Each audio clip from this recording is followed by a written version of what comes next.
Hello, dear listeners. As you may know from our recent outtake special, this episode is going to be about the first 2 seasons of Hazbin Hotel. This has always been a fairly controversial series for reasons that we find both valid, but also occasionally kind of stupid. But very recently some more controversy came up when a video of one of its voice actors, Brandon Rogers, resurfaced of him essentially joking about using the N-word. This led to some serious discussion among Nick, myself, and most importantly our guest Bijou Daae, on whether it was still appropriate to be discussing it. At B's okay, being black himself, we moved forward. It's always been this podcast policy that controversy surrounding the creation of a work of art is not necessarily a deal breaker in terms of whether or not we discuss it, simply because there are very few pieces we could discuss otherwise, and I've always felt that it's important to not pretend a piece of media doesn't exist just because of that.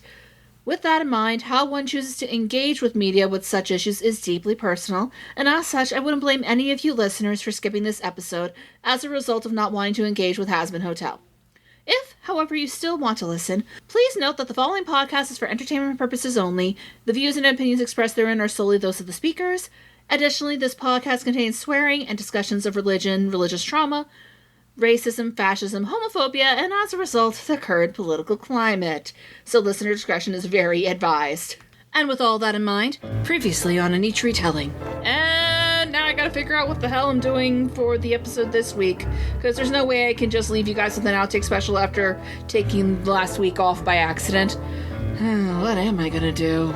Oh, welcome to An Each Retelling, the podcast where we discuss always old tales are made new. I am your host, Nick Castle, and joining me today hey, bitch! What the fuck are you doing? Have I really been gone that long that I forgot how this works? Yeah, for one thing, this isn't your fucking podcast. Oh, yeah, that makes a lot more fucking sense now that I think about it. Yeah, like you were gonna do your Vampire Diaries thing, but that never happened. Yeah, I guess I forgot how this works. Oops. That's how long I've been gone from this fucking podcast. So, I think it's time to spread a little birthday joy and show everybody what they've been missing. That is true. It is about to be your birthday. Is this your way of asking for a wish? Yes, it is. Okay, what did you have in mind? Because you've got your regular wish and your pole wish left. I do. I think I'm going to use that regular wish on a little something I've been trying so desperately to get people to watch. Oh. Let's ask people to check in and take a seat. We're going to validate their parking. Let's do my birthday episode on Hazbin Hotel. And what could go wrong with that? I know that I won't wish that you had stayed gone, but I don't know. Aw, you do care. That's so sweet. Yes. All right, dear listeners, whether you like it or not, that is going to be our next episode, and be nice because it is his birthday and it's the first time he's been here in a while. I, in fact, insist that not only is this going to be a happy birthday for him, but it's going to be a fucking happy day in hell. Trust us with your podcasting. Oh, boy. Once upon a time, there was a glowing city protected by golden gates, known as heaven. It was ruled by beings of pure light, angels that worshipped good and shielded all from evil. Lucifer was one of these angels. He was a dreamer with fantastical ideas for all of creation, but he was seen as a troublemaker by the elders of heaven, for they felt his way of thinking was dangerous to the order of their world. So he watched as the angels began to expand the universe in their ways. From the dust of earth, they created Adam and Lilith, equals as the first of mankind. But despite this, Adam demanded control, and Lilith refused to submit to his will. She fled the garden. Drawn in by her fierce independence, Lucifer found her, and the two rebellious dreamers fell deeply in love. Together, they wished to share the magic of free will with humanity, offering the fruit of knowledge to Adam's new bride, Eve, who gladly accepted. But this gift came with a curse, for with this single act of disobedience, evil finally found its way into Earth. With it, a new realm of darkness and sin, and the order heaven had worked to maintain was shattered. As punishment for their reckless act, heaven cast Lucifer and his love into the dark pit he had created, never allowing him to see the good that came from humanity, only the cruel and the wicked. Ashamed, Lucifer lost his will to dream, But Lilith thrived, empowering demonkind with her voice and her songs, and as the numbers of hell grew, so did its power.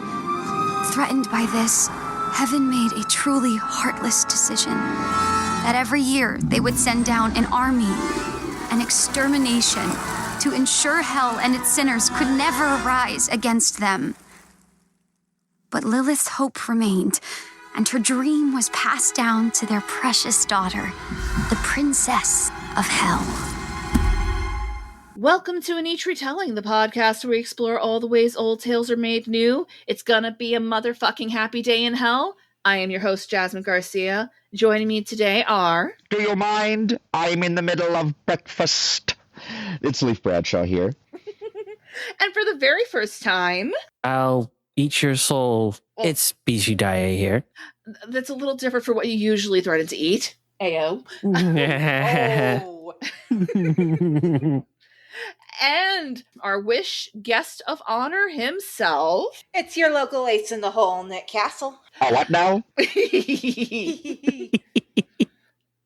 This will be fun. And today we are going This will be fun. I should have seen that coming. That's on me.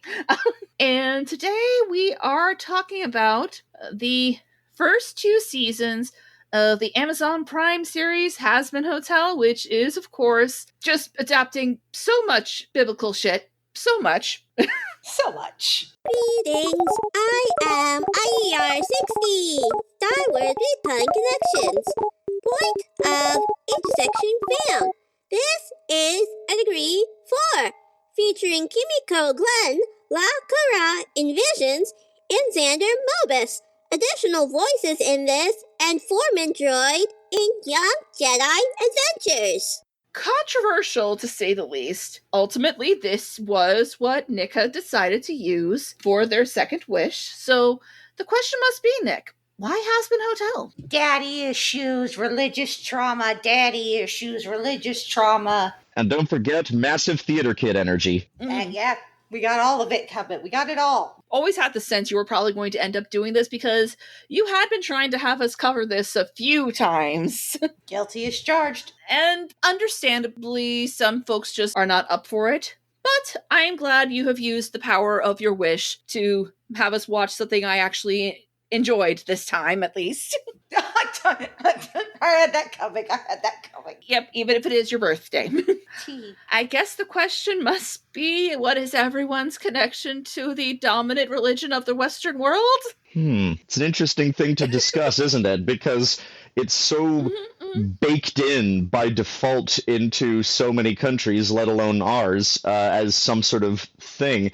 So here's a funny thing. Did you know that, believe it or not, Canada is even more of a Christian country constitutionally than the US is, in that Canada actually is constitutionally Christian? I guess I'm not that surprised, since we spent a decent amount of time trying to pretend that we were a theocracy. We seem to have given that up. Yeah, we are technically on paper still a vassal of the Church of England, even if the British monarchy is at this point nothing more than a ceremonial thing. But technically, as a member of the Commonwealth of Nations, Canada technically has the British monarchy as the official head of state. And, you know, the whole divine right of kings thing and all that stuff. Fun! Right, yeah. I mean, that's just kind of how monarchies form, after all. You just claim you've been ordained by whatever the deity of the culture is.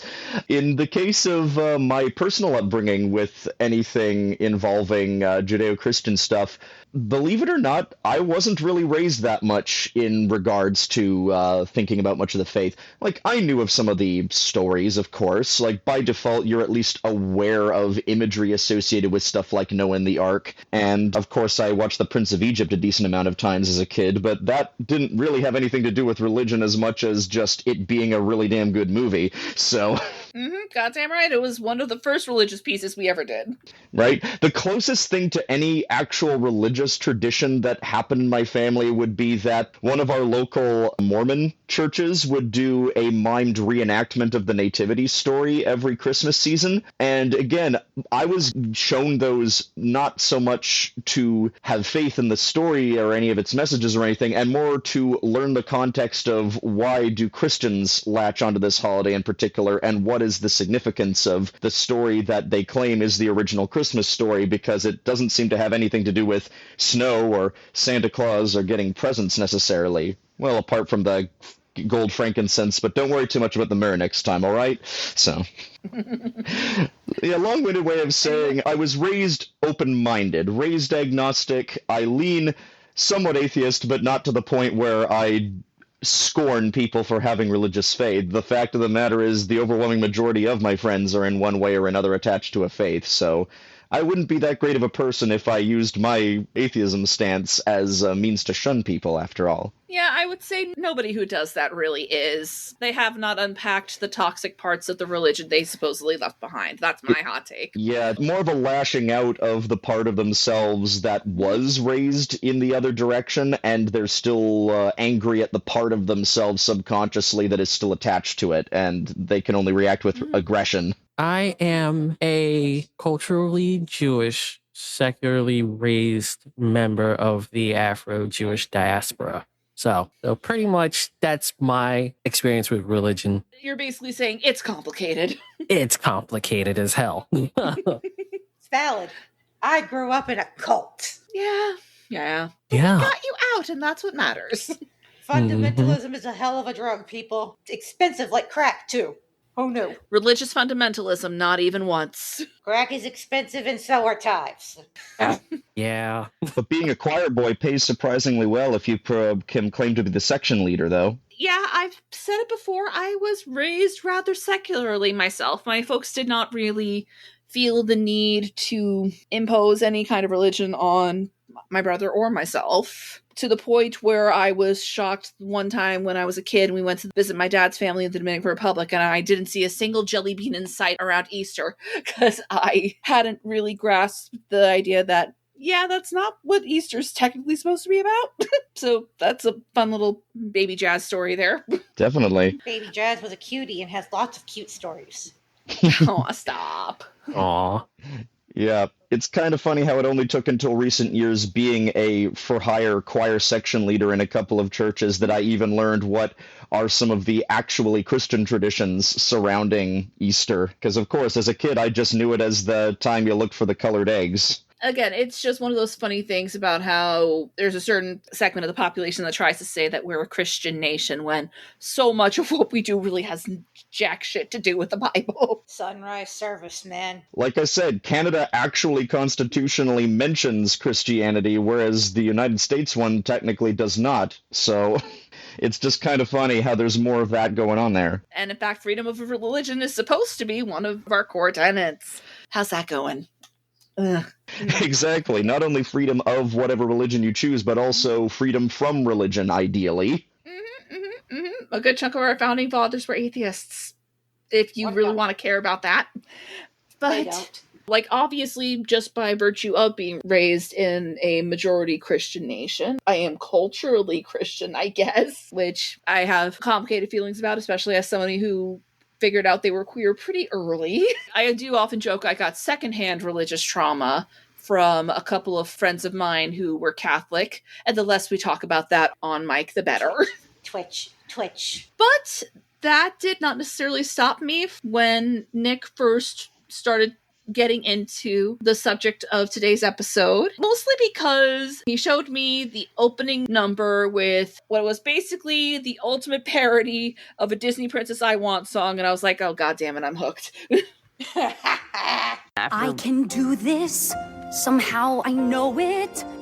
I'll get heaven behind my plans. Charlie, hold on. There's just no way I could blow it. Not this once in a lifetime chance. It's just a meeting. To change their minds and touch their hearts or whatever angels have. This could be bad. Cheer up, Aggie. This could be swell. Something tells me that today will be a happy day in hell. Okay, but just don't sing to them. That bitch is halfway down the street. Is she? Oh, she's dancing. No. An R-rated Yeah. version of the Belle song from Beauty and the Beast, basically. That they literally described it as that when they did an interview with the songwriter, yes. There's even a shot that looks a lot like one of the villagers saying bonjour. Yep, instead it's, go fuck yourself! Yeah. Yep. Iconic. That had me cackling when I first saw it. To no one's surprise. But really where this story really starts is with, again, appropriately enough with all the Disney influences, a storybook. A literal once upon a time. Yeah. Literally. Literally. Lucifer is little. He's just a little guy. Literally and figuratively. Yes, he's a short king. He is the shortest character except for Nifty. Finally, a character with a stature that fits Kimiko Glenn's typical voice acting affects. Yeah. Yeah. Yeah, no, like this cast is truly stacked. And actually, should we go into our connection to this show, the Helliverse in general, I guess? Oh yeah, because mine goes back practically to the beginning. Oh, so did you see the pilot back when it first aired? I saw the original animatic for the musical number of the pilot. Oh, wow. Ooh. I already knew of Vivian Medrano for that fan music video of Die Young by Kesha. Oh. Oh, So- yeah, I did not know she had done that. Wow. Yeah, I didn't know that if you either. look, you can see there's the aesthetic, the style of animation, it's there. I believe it, considering the fact that she has been very open about the fact she first drew the first, like, draft of Alistair when she was, like, 15. Oh yeah, I've seen that sketch. It's not too different from what we ultimately get in the series. I wasn't the first in my immediate core group of people I know to get interested, but I remember my brother showing me some of this stuff, and I remember being immediately intrigued, if nothing else because I was just happy to see something 2D animated in the works at all from the United States. So that in and of itself was exciting. And also not one looking utterly hideous. Do you remember 2D animation? Pepperidge Farm remembers. Like, to me, the fun was the fact that the 2D animation was, like, really expressive and really flashy and really in your face at so many moments, and there were so many blink and you'll miss it gags thrown in to reward repeat viewings, and this was just in a rough animatic of the original musical number for the pilot. Inside Every Demon is a Rainbow is the name of that song.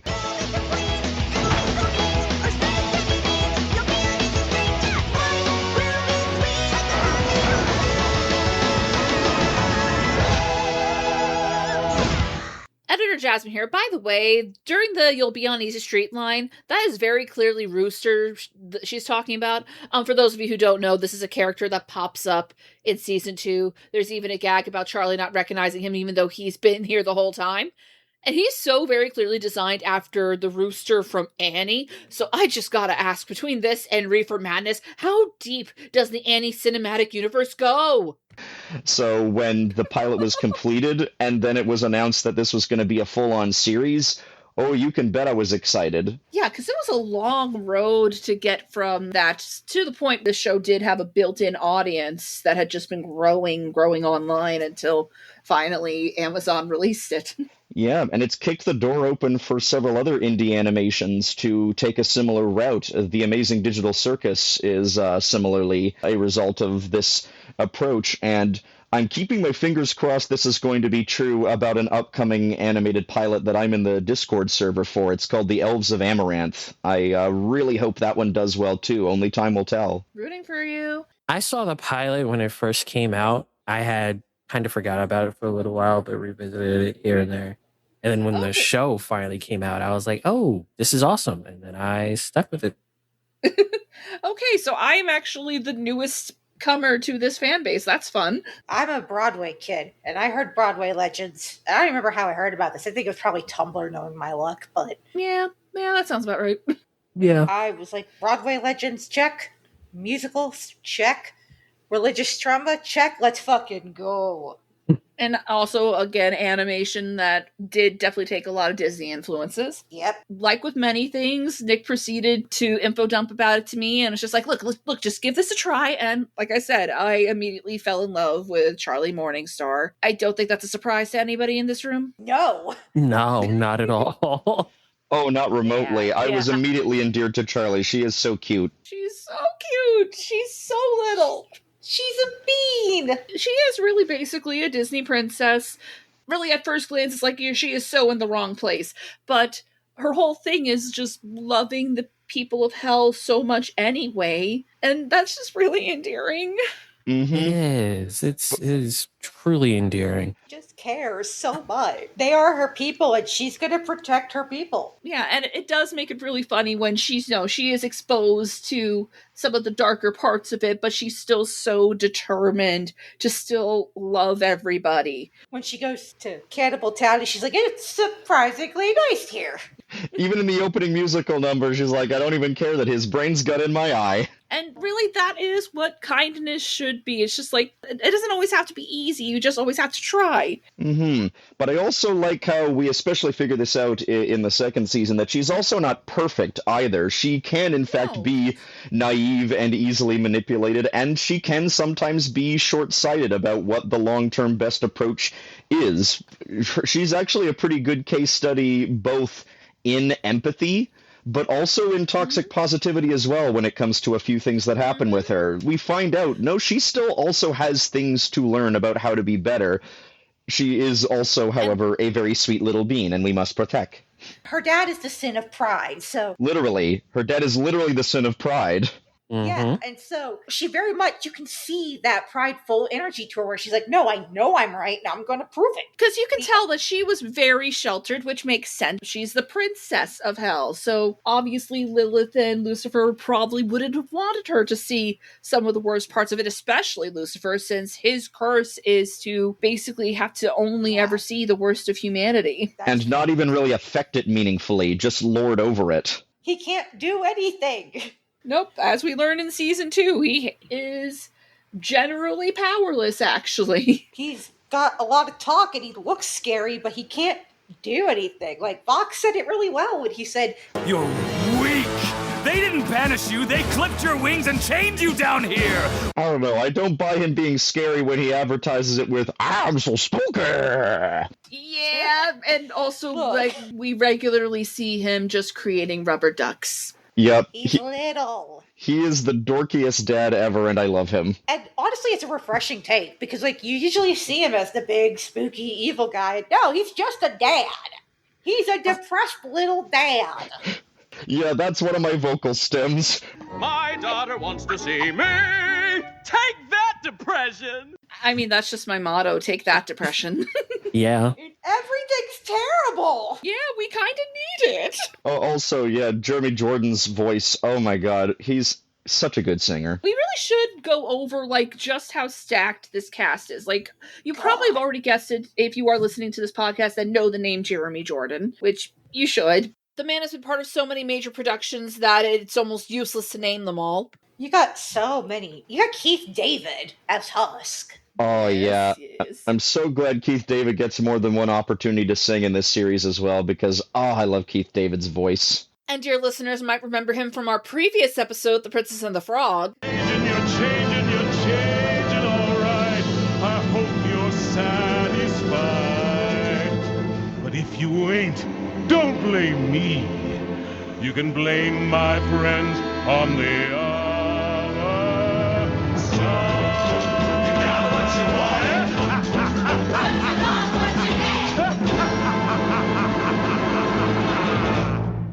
Alex Brightman voices several characters in this, and it's great, every single one of them. Even the characters he voices you're supposed to hate are somehow entertaining. Fucking Adam. Please, call me Dick Master, Adam. I mean, he said it, not us. Right. Yeah, no, he is the worst, but he's also so entertaining in just how douchey he is. Oh my god. I guess it helps that we also have Alex Brightman twice, I think, making references to being Dewey Finn on Broadway, because he does a very Jack Black style vocal stim during his musical number at one point, and he literally says, stick it to the man. Man, yeah, I was about to say that in School of Rock when he's like, the three ways you get into heaven are from School of Rock. Mm-hmm. Right? That's a cute thing. But yes, probably even more so than School of Rock, most people listening probably would recognize him as Beetlejuice from Beetlejuice the Musical. Death is gonna come to everyone you know, so instead of being terrified, just be more YOLO. Hey, Adam Driver, you killed Han Solo. Not cool, bro. The whole being dead thing. But yeah, you've got Erica Henningsen as Charlie Morningstar, best known from the original Broadway cast of Mean Girls. I'm astounded and I'm lost. I am filled with tattoo lust. You've got Stephanie Beatriz as Maggie, which, yeah. If you've watched Brooklyn Nine-Nine, you know Rosa, you know Vaggie. Look, I'll make this real simple so even these dum-dums can understand. Man did crime. Yes. Or if you're a Disney person, you know Mirabelle. Tonto Mirabelle. I am ready. Come on, I'm ready. I've been patient and steadfast and steady. Letting you know as you blessed us all those years ago when you gave us a miracle. I'm also rather fond of her role in The Heights, where she also played against Daphne Rubin Vega. My mom is Dominican Cuban. My dad is from Chile and PR, which means I'm Chile Dominicurican. But I always say I'm from Queens. Mm-hmm. You've got Christian Borle as Vox. And what's kind of cute is that his following clip from Smash has been used by a lot of Vox cosplayers. Don't say yes until I've finished talking. And while you've got me on a roll, let's find a role for Nat King Cole. Tell Mankiewicz his script is trite. A little lower, to the right. I think that Brando is miscast, that television just won't last, that I'm the king of Hollywood. Oh, hell, king! Ooh, that feels good. We've mentioned Kimiko Glenn is in this as Nifty, probably best known from Orange is the New Black, but more relevant to this, Waitress the musical. God, what if when he sees me, I like him and he knows it? What if he opens up a door and I can't close it?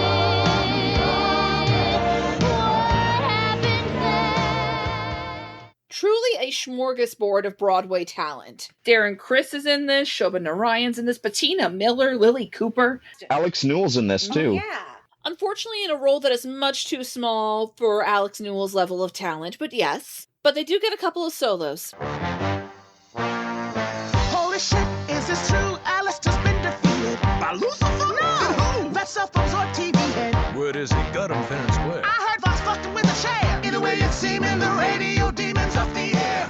That's a very fun little act to you were late coming back from the bathroom. You're not going to miss anything number. Yeah, kind of, yeah. Like, that's what's really impressive about the show, considering that the average episode is between 20 and 25 minutes long, is that in season 1 you get 2 whole musical numbers per episode, and in season 2 you get 3. And it doesn't feel bloated somehow. Some of the episodes you get 2 and others, but then the finale only has the one, 7 minutes long. I feel like that counts. Speaking on a technicality. There was another cast member note I was going to make. Oh, fucking Fallout Boy's Patrick Stump.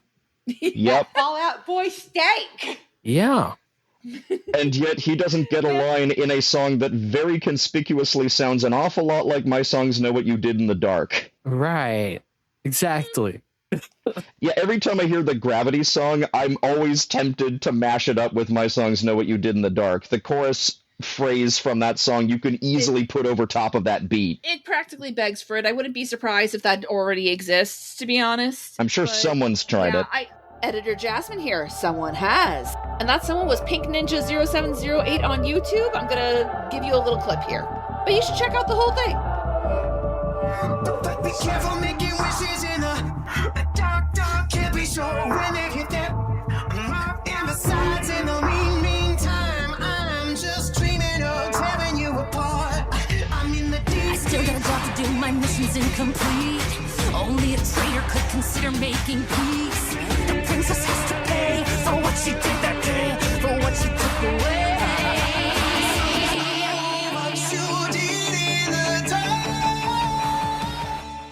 And while, yeah, I do kind of wish we got to hear a little bit more of Patrick Stump in this, I get it from a character standpoint. Abel has to kind of figure his shit out. Can't breathe, vision's getting blurry now. Nosebleed, never been so worried. How am I supposed to handle the pressure? It would have been better if I were anybody else. Yeah. I'm glad he gets to sing, at least. Yes. It is very funny because if you watch reaction videos, people don't realize that Abel is Patrick Stump till typically episode 8 when he comes in the finale number. They're like, who the fuck is this? What? Yeah. You know there are definitely people who are big enough Fall Out Boy fans that were just like, wait a minute, I know that voice. I was one of them. Yeah, I was one of them. I was like, I know that fucking voice. There's no way. Which is funny because he was announced prior to season 2. And it's also just really funny how between this and the Spidey and His Amazing Friends show, Patrick Stump is involved in the two opposite ends of the spectrum when it comes to animated TV shows. Yeah. I personally found it funny as someone who was there for the Glee phenomenon to once again hear Blaine Anderson singing once more in one of the episodes, hearing Darren Chris's voice as St. Peter, as the gatekeeper of heaven. Dearly beloved, it is my pleasure to say unto thee, welcome to heaven. Oh, where the virtuous reside 24/7. Oh, people are happy that they died. Yeah, we're both sorry for you. Hey, Yeah. it was groundbreaking at the time, all right? And quite frankly, Yes. I think we need a Glee but for trans people right now in the US. You're not wrong. Yeah, I agree with that 100%. Because Glee at least somewhat helped turn things around in terms of public opinion about, oh, right, being gay is just something you are. Yep, yeah, no, you're not wrong. And it's an argument I have regularly made, yes. For all that show's many, many, many, many, many flaws, it at least pushed that door open some. Yeah, we probably do need that really badly, actually. And considering what the FCC is trying to pull right now, Exactly. clearly they know the power of this. My point exactly. But man, this show is just stacked from top to bottom, and most people actually voice more than one character. Does anyone know who voices the egg voice besides Jen? Yep, I do. Okay. No, I don't. Angel Dust. We should have let her guess. But here we go. Really? Yes. Yep, the guy who does Angel Dust's voice is also responsible for the "Okay, boss" voices. Yep, Blake Roman, so talented. Yeah. No, I think that there's a lot that predisposes like theater actors, especially musical theater actors, to voiceover and doing different voices because we have a really good technical knowledge of our vocal apparatus, right? Like I know what I need to do when I'm in a higher range of my voice singing. I know what I need to do when I'm in a lower range of my voice singing. So I don't know, for me, I guess if in musical terms, when I'm like doing Angel Dust, I'm thinking like more in my mask, more nasally. And then the Egg Boys are like, More like my classical, like I'm opening everything up. And again, you have Alex Brightman in the same episode doing, "I see you called my manager, low blow, Karen." And then a few minutes later we get, "I wondered if you wanted to do a sex with me." Because he's having sex with everybody. God. That's crazy. That's just baby boy, no. He's little. We're going to be saying that a lot this episode. And we should probably inform people who are not in the know what this show is really all about. Nick, you want to try? So basically, this is all about Charlie Morningstar, who is the daughter of Lilith and Lucifer Morningstar. And she basically believes that anybody can be redeemed. And so she starts a Hazbin Hotel, that's where the name comes from, to help people learn how to be better people and get back into heaven. Specifically because heaven has been sending exterminators down to hell once a year to just brutally slaughter them. For like 7 years, yeah. Yeah, and their excuse is hell is overpopulated. Hell is overpopulated, and also Lilith was garnering support for a rebellion. Coincidentally, she has not been seen by her family or anyone in hell since. Interesting. It's been 7 years.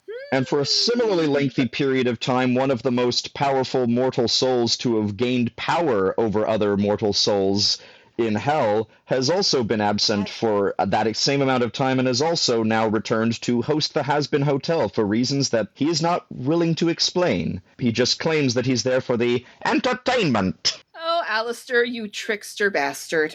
He's such a menace. He is such a petty bitch. I love him. He is probably my favorite character in this, honestly, just because he's so delightfully trollish in a way that I kind of vibe with a little bit. There's so many lines of his that are vocal stems of mine now, you have no idea. "Oh, you're the one who tore my coat. I definitely remember you now." It's kind of interesting to see how he became Alistair, especially when you go back and rewatch season 1 with that information in mind. You're like, you fucking little shit. Yeah. If there is Yeah. an issue I do kind of have with the series is that sometimes the exposition dumps are a little clunky in terms of how they're set up, but at least the exposition we get is a fun revelation, so I'm not as bothered by it as I could be. But they are kind of done in the "have you forgotten what happened" sort of way. Or Yeah. when you first showed up a week ago. No Exactly. one in the real world has ever phrased it like that. Yeah, it's pretty, at this point, bog standard how not to do exposition dumps approach, but I don't hate it either because at least it's fun exposition. Yeah, Well, no, and it doesn't help that they are very limited on time. They have 8, 25, 30-minute episodes. They don't have time to, like, slow burn it out. We got to get it out and keep it moving. Let's keep it going, people. Rewatching this all the way back to back instead of just week by week with Nick whenever they were airing, it really did make me see, okay, I see where all the pacing issues are coming from, because it really does feel like with all of these characters, not all of them really have enough room to breathe to make their character arcs feel completely natural, which again is not necessarily the show's fault. It would have been nice to see what the version of this back when we allowed shows to have 22-minute episodes would have looked like. When shows were allowed to have filler. You remember 22 episode shows? Pepperidge Farm remembers. Because really that is, I think, the one issue that even the biggest fans of the show can point out is a bit of a problem. It's that because of the constraints the crew were under in terms of the length of each episode and how many episodes they were allowed, it does mean that scenes go by really, really quick, and it really does feel like a lot less time passes than the character's claim has. So it does feel a little clunked. When they say they only have 1 month until the next extermination, it's like, what? Like, even with knowing that they decided they were going to do one in 6 months instead of a year because Adam's a petty asshole. Yep. But yeah, it's like wait, Yeah. where did the last 6 fucking months go? 4 or 5 months. this is supposed to be a big old found family that is being created by this hotel. And while I definitely feel it on some level, because one of the nice things about musicals is that emotional development does go a little more quickly just by nature of everybody singing their feelings. For sure. I will say season 2 feels less rushed, and I think a big reason why is because the time frame they're working within as far as the in-universe time span is a lot shorter, so it doesn't feel as condensed. And that's one of those times where I realized, oh, right, the crew probably weren't sure if they were even going to get more than just one season at the time, so they made sure to at least wrap up enough in season 1 so that it would still feel conclusive enough if that was all they were allowed to make.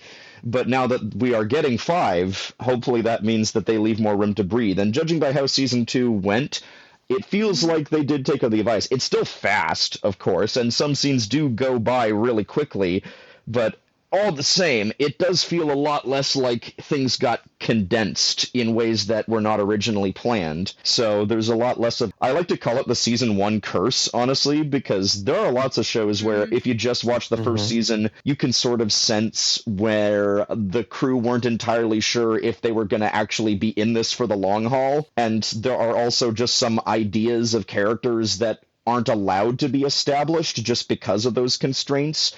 And so you watch with the benefit of hindsight, and it's like, oh, wow, they really didn't have a plan for this yet, huh? That kind of thing. Well, and it's very much a Clown Carter show, in that there are way too many characters in this that we are just going to shove in there. You're going to fit, damn it, whether you like it or not. Because there's like season 2, you have Baxter. I love Baxter, but what the fuck is he doing? What the fuck does he actually do? Other than cute background gags with Nifty. Yeah. We pretty much. I hope we get more with him eventually, because who doesn't love the idea of a diminutive anglerfish demon? Especially one who is very autistic coded. You made sure that my blankets were always folded at my requested 45-degree angle to make it more tuckable to my liking.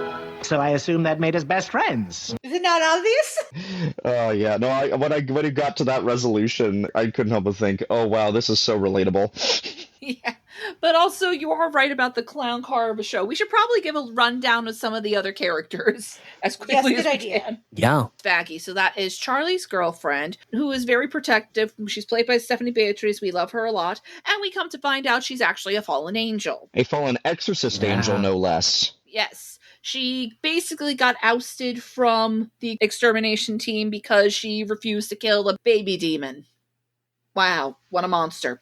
And also the way Charlie meets her and patches her up, and she does that little gesture that suggests right away she had a crush on her. It's so cute. Oh, Yes, it is. they are so cute together. We love them. Even when there's drama between them, it's adorable. I honestly love how this show does let them have, like, just normal couple problems without it being apocalyptic Right? for the relationship. Like, there's so many shows that do not know how to write a healthy, normal relationship. I think the closest we get to the apocalyptic nature is in towards the end of season 1, where it's revealed that she was a fallen angel. And honestly, that's a way more understandable reason to be slightly apocalyptic about it. And even then, you never get the sense they are going to actually break up. Because, Charlie is way too torn up about it for us to believe, like, nah, she's not going to. They patch things up fast and believably, too. Considering how this could be argued as a liar revealed sort of thing. Even though we didn't even really know that she was a fallen angel for so long, which, I don't know, I was debating while I was watching it. Would this have been better if we had known? No, I don't think so. No, I don't think so. I think it works better with it being as much of a surprise to us. Oh, yeah. Part of the fun was having it be a reveal, and then it later being said by other characters, was it really that surprising? Because that's the thing. I don't think they laid down enough hints for it. I guess that's what I really want. I kind of wish there were more hints throughout the series before the reveal. The curse of the one season. Yeah, it's like one of those things that would make you go, oh! And not really the only twist where I feel like that was a problem, to be honest. I think it was built up well enough. There are some fun clues, but yeah, the way it was condensed definitely meant that there wasn't room to give it more intrigue, so it's revealed in only the 5th episode instead. Which, you have an X over your eye and you carry angelic steel. It's not rocket science. Yeah, but most of us wouldn't have recognized it as angelic steel. Or sorry, 6th episode, is when they do that. My bad. But yeah, I mean, honestly, I was more nervous about the tiff in season 2 because that was so much more petty. I was worried that was going to cause like a third act breakup thing. But again, no, they just get into a bit of an immature, not talking to you right now period, and everyone else calls them out for it for being immature. And in fairness, I wouldn't call it necessarily petty when, unfortunately, the actions did start a war. It's more the emotional dynamic between the two, and I like how it is Charlie who admits that she's wrong, and Veggie tries to tell her that it's actually okay, and Charlie's like, but it actually isn't, because I'm realizing there were negative consequences to me being baited, etc., and then we get a very adorable musical number out of that. 'Cause anyone who finds love in hell can do anything, baby. You and me don't need no one else to make it through the crazy. And speaking of delightful queerness, among our side characters, we have Angel Dust, a spider demon who is also a porn star in hell, who is under a really horrifically abusive conservatorship by the director of the videos that he's in. Yeah, no, all the trigger warnings for episode 4, to be honest. Oh, yeah. So many trigger warnings. Holy shit. Yeah. Amazon even put it at the front. Yeah, no, Angel's boss Valentino is the worst. Oh my god. Somehow they still managed to get a few comedic moments out of him also being an idiot. I know you won't believe this, but I don't understand. But all the same, oh my god, I want him dead. Please just let him die. Of course Valentino's a Florida man. Yeah. Explains everything. Vox being a white man from the 50s explains everything. Right? Yes. Apparently Joel Perez, who voices Valentino, ad-libbed that, yes. Yes, he did, bless him. We love him for it. That's hilarious. Ay, ya no puedo con este. Ay, qué estúpido demonio con ese estúpido. You know, I can't understand you when you speak that island language, Val. Anyone else got shit to say? I'm from fucking Florida. Vox is basically this media demon. He has a TV for a head, played by Christian Borle. Mwah. Trust us with your everything. Yes, because he has hypnotic powers as well, which, to be honest, I feel like the show does not use nearly enough, but when they do use it, it is devastating. Oh, yeah, and just great commentary on media spin, especially when you get dynamics with him and also Velvet, his associate, who's a social media and fashion demon, basically. Very stereotypical Gen Z going on there. Oh, yeah. I don't hate it, though. Like, you got somebody from the 70s, you got somebody from the 50s, and you got a modern bitch up in there. Oh, yeah, no, it's actually kind of interesting to see just how different the V's are, even though the show kind of introduces them as a unit. As a hive mind. Exactly, because Vox establishes later that in life he was, murdering his way up the ranks of being a TV host and eventually started a cult and was killed by a TV set falling on his head. So that's why he has a TV head. Fun fact, he was not supposed to die. That's why there's water on the ground, and that's why everybody got fucking electrocuted, and that's why he's standing on the fucking chair. I also love how his TV set evolves over time. He starts out with an old-fashioned TV set with the antenna, and we also see him with the red, white, and yellow plugins in the back in one shot, but we mostly see him as a modern flat screen, so he changes with the times. Actually, there's a really interesting line in Don't You Forget Reprise where he's like, I'm just like you, except I'm smarter, sharper, brighter, newer. They said that they wrote that because he's a TV. It's like when you're buying a new TV, that's what you're looking for. And speaking of that song, Vox and Alistair have, Vox has a one-sided rivalry with Alistair. Alistair does not care about Vox. He really doesn't. Not at all. He is an entirely self-serving character. But it's so funny because, he's like, And here's the sugar on the cream. He asked me to join his team. I said no, and now he's busy. That's the team. You go to season 2 where, no, you fucking laughed at his face. Let's all be clear on that. But also, yeah, it's just like, wow, Vox, you had such a crush on him and got rejected and proceeded to make it everyone's problem. Oh, yeah. Even before we outright see that, I already thought, wow, Vox is giving very strong bitter X energy right now about Alistair. Yeah. Anyway, circling back to the hotel, we also have Husk, who is basically the bartender. Alistair owns his soul. He's played by Keith David. Very bitter, very snarky. He's a winged cat demon who has a stage magic sleight of hand powers. Yes. And he and Angel Dust have very bicker, maybe kiss energy at first. Definitely. Episode 4, Husk kind of rescues Angel Dust from basically getting roofied.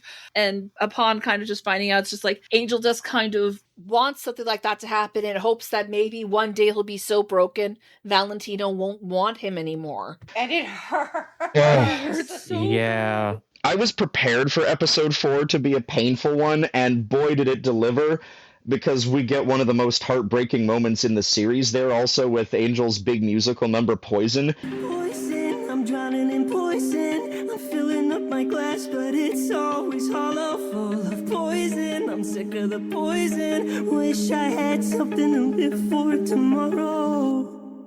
And yet somehow we also get that very wholesome duet that Angel and Husk have together. Loser Baby is such a great song. And it's just like, how did this episode end up being so wholesome? We've also got that moment before Poison where he's like, when I say come, you say yes, Valentino. When I say you are fucking 20 guys before lunch, you say yes, Valentino. When I say you better get that fucking cunt out of my studio, you say you say Look, Val, she just gets involved in everything. I'll tell her to leave.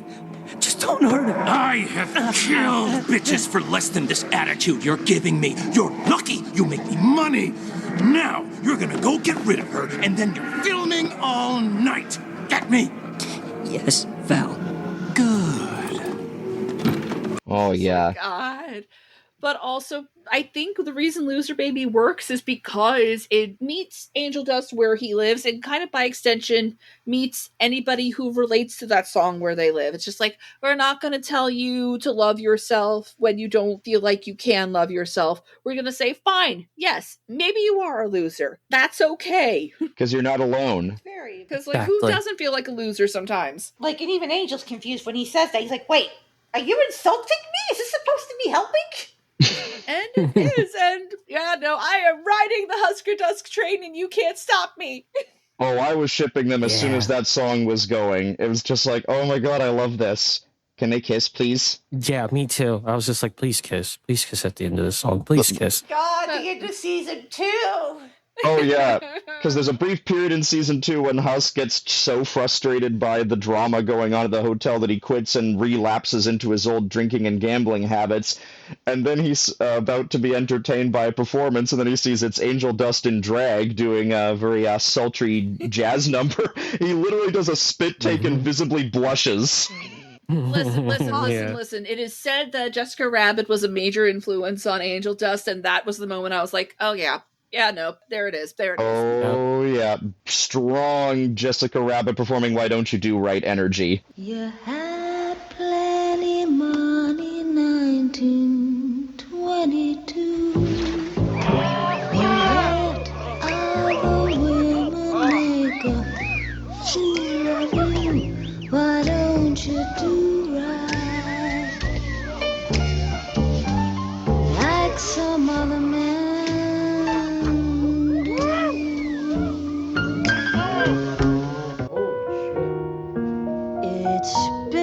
So very long since Lady Luck kissed you. Still you listen for her song and pray that she missed you. My hot take is that song is just fine. It's fine. I'm one of the 5 people that didn't care for it. How loud did I scream when it was revealed, when Angel Dust turned around in that outfit? Oh, you were very loud. My earbuds. I was just like, Maybe it's because I'm a jazz guy, but that is, in fact, one of my favorite songs, and it's, in fact, my ambition to perform it one day. Yes, I intend to eventually do it in drag. Woo! I have a lot to learn about the art, however, but it's on my bucket list. You gotta start somewhere. Like, the song itself, I actually like it, but it's not my favorite. But it's so held up by just the shock of the reveal, and honestly, what a good drag look Angel Dust has. Like, and then with the devastation of not only is Vox planning on brainwashing him, he has been brainwashing him to basically be a spy for Vox Tech to undermine the hotel's efforts because Vox sucks. Which is not built up well, but that's okay. It wasn't. It was not. I wish it had been built up better, because again, I love a twist where it's just like, oh no, that makes sense. Especially in season 2. And there's that one bit where Angel says he has a headache. We can infer that that's possibly a connection. But also, given the clubbing, partying lifestyle he has, it could also be that. Hell, that's what I assumed before I knew. So there's plausible deniability there. Yeah. Oh, man. For me, the thing that I thought was entertaining about Losing Streak is that it's kind of a callback to Loser Baby, not only because it's yet another Husker Dust moment, but also both songs tease us so horribly with the fact that they build up to a resolving final note and we don't get it. Because both of them get interrupted.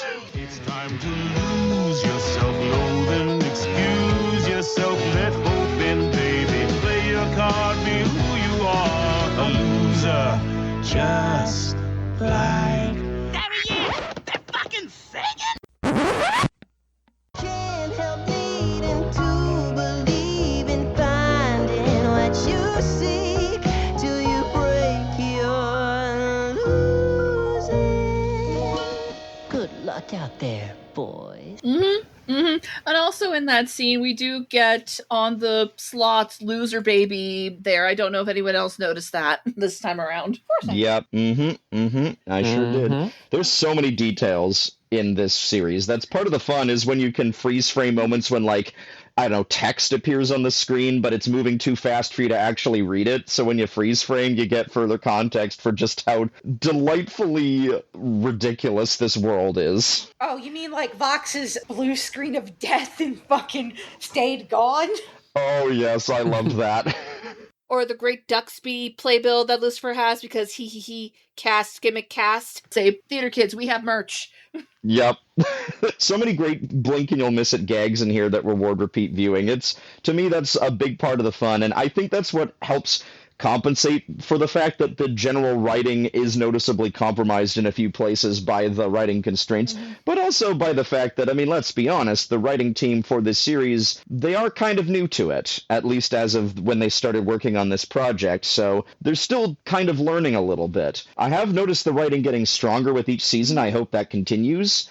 Oh, absolutely. But yeah, it does show that they're relatively new to it in the first season, for sure. Yeah. Well, and a big moment where you can see that, like, from the transition to the music, from the dialogue to the music, is Stayed Gone, where he's, like, just out of nowhere, Fox is like, that fucker is back! Like, they didn't know how that was going to transition into it. So when that happens, that's why it's such an awkward, weird transition, is because they didn't know what Val's lines and everything were going to be before that. So it was just kind of like, the guy who wrote it was like, if I had known what was coming before that, it would have been a very different transition into that song.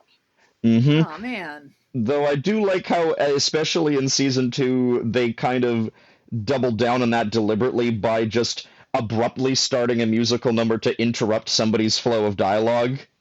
Sometimes it's pretty funny when they do that. And they also do that in season 1 a couple points with Hell's Greatest Dad. That's an example of that, where they just jump into a musical number. Speaking of Hell's Greatest Dad, we have another character at the hotel. Alistair and Lucifer have a nice little rivalry in the episode where we do finally meet Lucifer and find out he is basically just a depressed soft boy who makes rubber ducks and is desperate for a connection with his daughter, even though he feels like he doesn't deserve it. And it literally gets to the point where Alistair and Lucifer are basically doing Looney Tunes shenanigans with each other nearly, because you have Alistair with a mug that says duck season and Lucifer with a mug that says deer season, because Alistair was mistaken for a deer when he was killed, so now he has antlers. Yeah, pretty much all the demons have some kind of animal quality, or in some cases just object quality. All seem to be kind of based off of how they died. So does that mean Valentino died hitting a light because his demon form is a moth? I'd like to think so. I'd like to or think so. something equally stupid. He is, in fact, an idiot. Pretty fucking That's why it's crazy. He gets an Eponine moment in the finale, or the near finale. And if he glows any brighter, will he see me anymore? Right, It's just like, don't try to make us feel bad for him, show. Shut the fuck up. Right, they do not sugarcoat how horribly abusive he is to Angel Dust, and yet we still get bizarre moments of levity with him, especially in season 2. Now, granted, they're mostly about highlighting that he is also an idiot, but that was a bizarre choice, and I couldn't stop myself from thinking, are you trying to make me sympathize for this guy? Because it's not happening. Now, I can understand to some level that maybe, at least especially with his relationship with Vox, is kind of a cycle of abuse kind of thing, but you're gonna have to do better than that, sorry. I don't think they're trying to make you feel sympathy for him. I think it's just more like, they don't want it to be like a one-dimensional villain. They're like, we have to like... Especially not on this show that's supposed to be all about how everybody has the chance to be redeemed. And everybody's complicated. Like, I think that's the only reason they did that. Anyway, we also do have Nifty, who is just this little gremlin who is obsessed with bugs and dirt and loves, quote-unquote, cleaning it up. She even gets a whole anime intro-style musical number about it. She sure does. Yeah. In Japanese, too. The parts that make the hotel look bad were in English, and the parts that make the hotel look good were in Japanese. So, sorry, the only denizens of hell who know that Charlie innocent are the Japanese-speaking ones, which probably not a whole lot. Yeah, because the only English words in that verse were trash, assholes, and clean it up. Editor Jasmine here. Here is my best attempt to sing the English subtitles alongside the Japanese portion of Clean It Up. I actually do recommend some fan translations because honestly I think they flow better, but this was funnier. What are you doing? Helping! Can you help differently? Okay! But the hotels are really very nice. Charlie is a very kind boss. I believe she will succeed. I love it so much. Always, always, always. Sinners are trash and they are assholes. But I still believe in the truth. Yeah, she's kind of just there to be a gremlin. She does kill Adam, though, and therefore she has my eternal respect. Yes. Oh, yeah. Oh, yeah. I love what a gremlin she is. I remember I knew that she was going to be something of a mischievous character, but I was not prepared for some of the moments that we got with her. Even by the time we got to the 3rd episode and we got the, yay, pain bit. Yeah. God. She's crazy, and I love her. But fun fact, you know the crown, the roach crown that Nifty puts on Alistair in episode 7 of season 1? Yeah, in season 2 we see it again, which means he went to the rubble to get it. Oh, Alistair, you're not as much of a hard ass as you make yourself out to be. Yeah. Like, because he didn't have it on when the hotel got crushed, so he had to have gone back to get it. Yeah, the little indications that he in fact does care about certain things, even in the final episode of season 1, where he hates the idea that from the perspective of all the other characters, he made a heroic sacrifice of some sort, and the way that he phrases the line, Great Alistair, altruist, died for his friends. Sorry to disappoint, that is not where this ends. it's sung in such a contemptuous fashion. People thought that was his last name. People thought altruist was his last name, and media literacy is dead. People thought Populi or Day was Fox's last name. Read a book. Not a name. But anyway, on to my beloved Snake Boy. Serpentious. Serpentious. Because it sounds like serpent. Yes. Yeah. Yes, he is basically a mad scientist, big on technology, lots of inventions. He has his egg boys, who are like his minions. He has a rivalry, probably turned romance, with this girl named Cherry Bomb, who we don't really know much about, except that she throws a lot of bombs. And she's also a close friend of Angel Dust as well. We also learn that quickly. Also, she's Australian. Yep. Played by another Mean Girls alum, Christina Alabado. She's one of the Huskat voices in Husk's song in season 2, along with Kamiko and Lily. Oh, nice. But yeah, so Serpentious initially came in as a spy for Vox Tech. He gets caught and abandoned by Vox. Abort! SOS! Agent Pentious in need of immediate evacuation! Pentious? Wait, you were caught? It hasn't even been a day! Please, you've got to get me out of here! I can't believe we thought you could handle even something this simple. Do us a favor. If they don't kill you, go ahead and do it yourself, you miserable failure! But then Charlie, in the one act that kind of saves everything by the end of season 2, extends her hand in forgiveness. Pentious? It starts with sorry. That's your foot in the door, one simple sorry. The fact that his eyes blink in time with the chimes as well. And that really does end up really moving Pentious, and he actually becomes like a true believer of the cause, to the point where he does sacrifice his life in the end of season 1 and becomes the first sinner to be redeemed, and therefore proving that Charlie was right.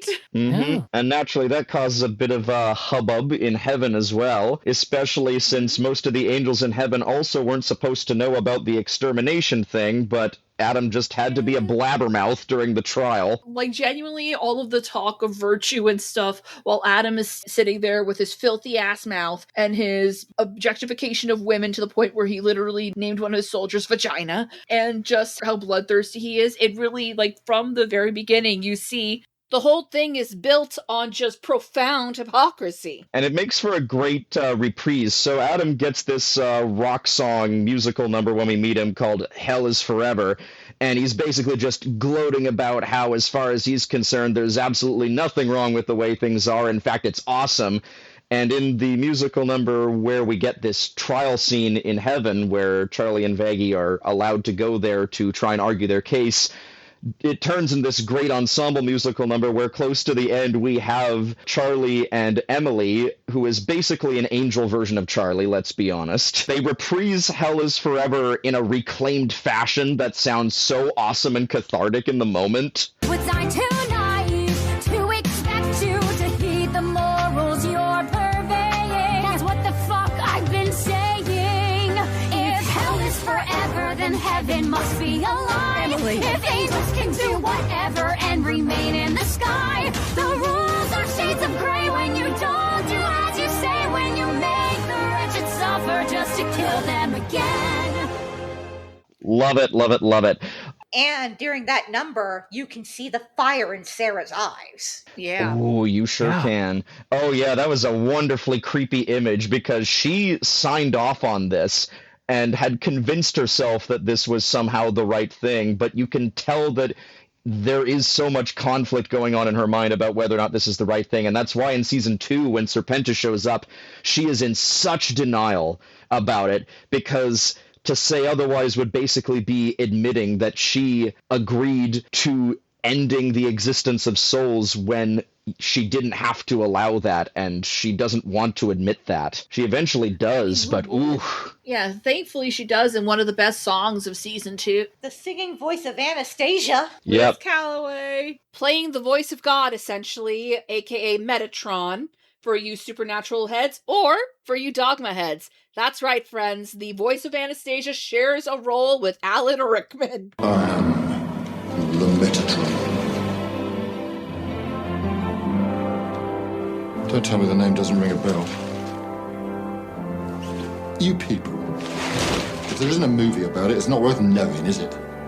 But yeah, we get this gorgeous duet between her and Patina Miller's character, Sarah. Oh yeah, their voices mesh together so well. They have such powerful voices. I loved that duet. It was so good.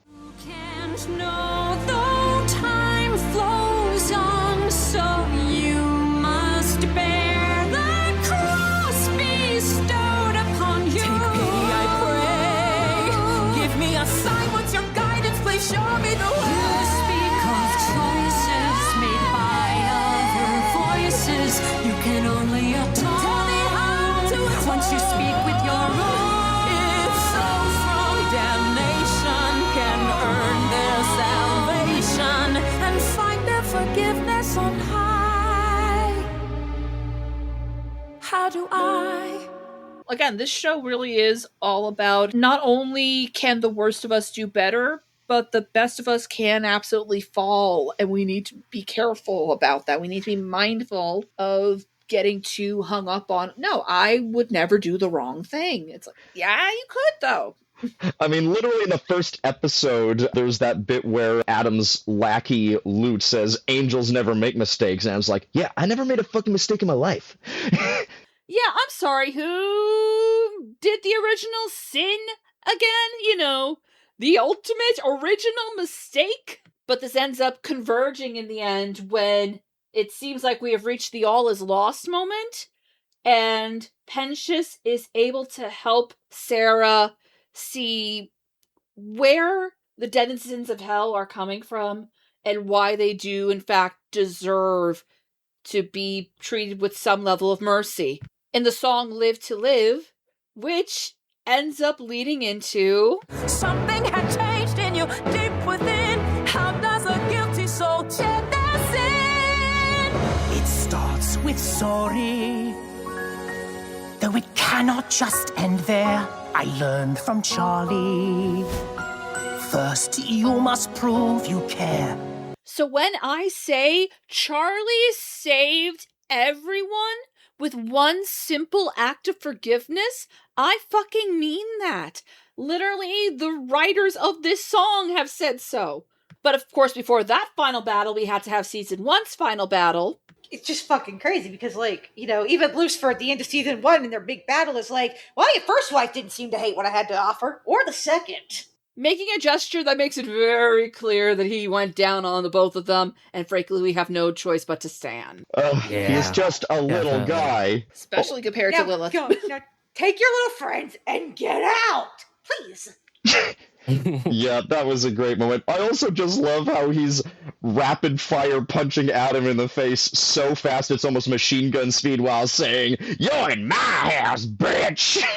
And just like, yeah, that's what we've been wanting throughout the whole season, because Adam's the worst. And again, it just makes Lute's, her hallucination of him, just like, I never got to tell you this, but it's just like, Lute, he's literally just a guy. If there is one issue I have with season 2 is that they build up so quickly that Lute has a revenge plot in mind and she gets such an awesome musical number for it, but it doesn't happen in this season. So it just very kind of anticlimactic. it feels like, okay, I know that you're probably saving that for the next season, but could you not have maybe then saved Gravity for then, therefore? I don't know. Season 3 is going to be about the Morningstar family. Yeah. Literally all it took to stop Lute was Abel kind of just growing a pair and using the kind of language that his father would have. It's just like, well, and I think back down, bitch. In that shot, you do see Adam behind him, and Adam does sing in that number. Let me stop you right there. There's no cause for attack. Swallow your pride, cast your blood lost aside. Bitch, you better fall back. That is true. That is true. Mm-hmm. So it's probably her delusions and craziness. She hears Adam. Yeah, probably. That makes sense. It's just such an epically fun musical number. Again, it sounds so much like a Fall Out Boy song, specifically My Songs Know What You Did in the Dark, and we don't really get that much resolution for it. We see Lute in a few other episodes in season 2 where she's just kind of hanging around looking angry about being in the middle of all this. I mean, don't get me wrong, it's still entertaining. It just kind of feels like, I don't know, it felt like they built it up too quick too soon, the idea that she's plotting a revenge plot, only to just kind of hold it back there. Yeah, there wasn't really much room for it, even though, yeah, it does make sense that she would immediately feel that way, and it would have probably not made sense for her to not be around. So I think they were kind of in a no-win scenario with this, unless your answer is give them more than 8 episodes. Which they're not going to do. Exactly. So I don't even necessarily entirely blame the creative team for this anyway. So you really do feel how much she is just completely under Adam's sway, how much of a lackey she is, and is even more of a true believer than Adam at one point, because in the final episode of season 1, she's getting a little over-enthusiastic about mutilating our main characters, and even Adam's like, just chill, Lute, fuck. Yeah, it's just, insert the cool girl monologue from Gone Girl. I think she is imbibed too much of that Kool-Aid. Nick loved a girl I was pretending to be. Cool girl. Men always use that, don't they, as their defining compliment. She's a cool girl. Cool girl is hot. Cool girl is game. Cool girl is fun. Cool girl never gets angry at her man. She only smiles in a chagrin-loving manner and then presents her mouth for fucking. Yeah, it's just a little bit. Just a tiny bit. She's an N-log. She's a pick-me. Oh, So yeah. sad. She needs all of the psychiatric medication. Someone needs to just go and eat her pussy real good and she'll feel better. There are people who ship her and Vox, if anyone was wondering. That is a thing that exists after that one moment in season 2. What? Yeah. They'd be so horrible for each other. That's the point. I mean, yeah, like, listen, I love a messy ship as much as the next gal. I didn't say I ship it, I just said it exists.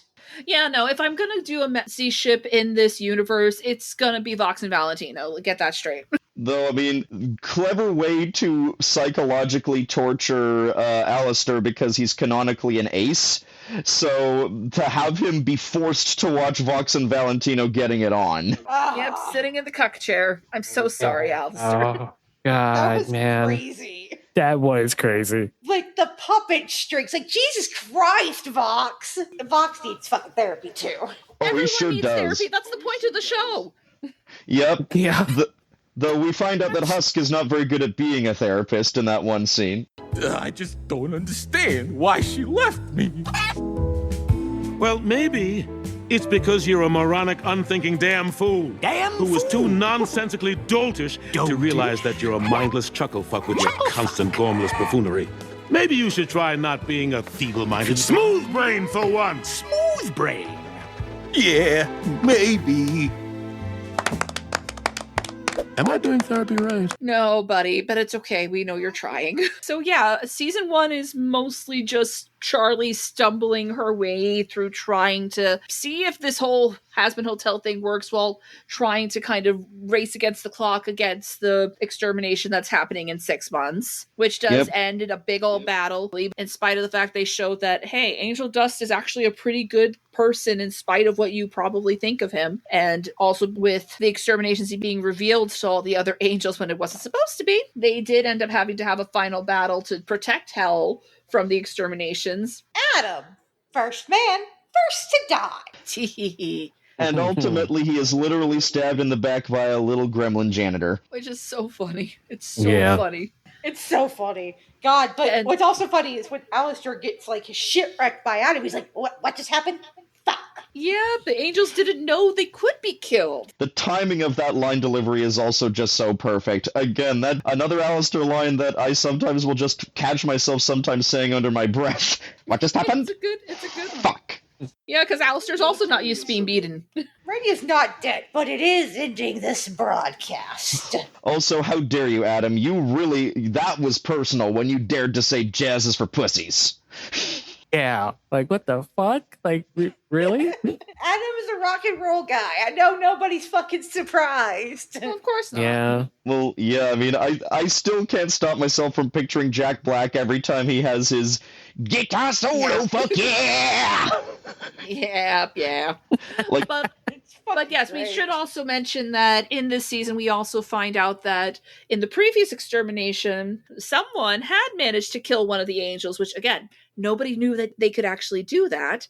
Mm-hmm. And it turns out to be one of the overlords of hell named Carmilla Carmine, who's just kind of a weapons manufacturer, played by Daphne Rubin Vega. Once again, we are in the Daphne Rubin Vega-sance, and I am here for it. Oh, what a voice. And the fact that she and Stephanie Beatrice get a duet. I love it. She is the overlord of ballet, which is why her children are named Odette and Clara. Yeah. Yeah, I had to think about that. Yeah. The one thing I will say, like, basically throughout the show, her main motivation is protecting her daughters. God, I wish her daughters were characters. That'd be really fucking nice, but then we're already in a clown car. We are already in a clown car, unfortunately. So it's one of those things where it's just like, you have to either do more with that or you need to cut it down or like make them young enough that it's okay that they don't have character. Yeah. Yeah, we're already in a clown car, unfortunately. She's still a very cool character, though. Oh, for sure. And indeed, there was a part of me that was thinking, do we really need this admittedly beautifully written Broadway-style ballad duet with her and Vaggie? And then it does, in fact, pay off in the 7th episode. So it ended up actually serving a purpose. Yes, because they had that duet, even though, to be honest with you, upon this rewatch, it's just like, yeah, they should not have staged this way, because it makes it look like they're a couple, and that's not the point. We should have seen more of, like, I don't know, visions of Charlie or something, because usually one of the best things about this show is how well it animates its musical numbers, like takes full advantage of the fact this is an animated musical. Oh, yeah. I've missed that. Complete with callbacks to moments from other animated Disney movies, even. Not just Belle. I remember the first episode of season 2, they do a visual reference to Be Prepared at the end of the V's Big song up there. No, you can absolutely tell that everybody involved was a fan of the Disney Renaissance. Like, the Hell's Greatest Dad number, like, that is pure Never Had a Friend Like Me. Absolutely. Except Electro Swing. And he's got a golden fiddle. He does have a golden fiddle. The devil went down to Georgia. He was looking for a soul to steal. He was in a bind because he was way behind and he was willing to make a deal. When he came across this young man sawing on a fiddle and playing it hot, and the devil jumped up on a hickory stump and said, "Boy, let me tell you what. I guess you didn't know it, but I'm a fiddle player too. And if you'd care to take a dare, I'll make a bet with you. Now, you play pretty good fiddle, boy, but give the devil his due. I bet a fiddle of gold against your soul because I think I'm better than you." Which you had pointed out when I first watched it, and I was like, that's a fun detail. So he somehow won it back from Johnny. Yes. I guess Johnny wasn't the best that's ever been after all. So, I mean, Johnny had to die eventually. Johnny had to die you eventually. You probably know this. Do you know who they originally wanted for Lucifer? I actually don't know. No, I don't know. And you told me, so I can't tell. Yeah, I know you, Jazz. I know you know. I can't even hazard a guess. Weird Al Yankovic. Holy shit, are you serious? They wanted him, but he wouldn't do it. Which makes that's sense. crazy, but yeah, that makes sense. It does make sense, but that's who they wanted. That's where the One, he's Catholic, and two, one of his big things is that he doesn't swear in his songs. To the point where even John Oliver couldn't make him swear. Fuck you, 2016! 2016, fuck off. 2016 falls well below my standards of quality. Mm-hmm. So it's not surprising, but it is like, oh, okay, I see where the vision came from. Agreed, and we still get so many lovable moments from him. I still can't get out of my head moments like, "I'm the best dad in hell." when he's very obviously falling into a trap and somehow doesn't realize it. Poor Lucifer, even poor Lucifer is a victim of the AI scam calls. Yep. Oh my god. But also, I love how he's literally the sin of pride, and therefore he is really bad at actually remembering people who aren't his immediate family. Like, even when he's introduced to Vaggie, he immediately forgets her name and just does that classic dorky dad thing of finding out his daughter has a girlfriend. Oh my god, you love girls, I love girls, we have so much in common! God. I think that one of his other great lines is, I have no idea who that is. And then he goes like, yeah, you're a failure. That's why you're in hell. You're a failure in life, and you're a failure now. Even before that, I just love, hey, you're not Charlie! Yeah, buddy boy. Little. Yeah, but unfortunately, he did make things a lot worse for Charlie in season 2. Oh. Like, Charlie in season 2 was obviously a mess because on the one hand, yeah, we succeeded, but also we lost a lot of people, including Sir Pentious, and now everyone's expecting me to basically lead a war against heaven, and that's not what I want. And now Vox is slandering me in the press. It is not. I resent that. Slander is spoken. In print, it's libel.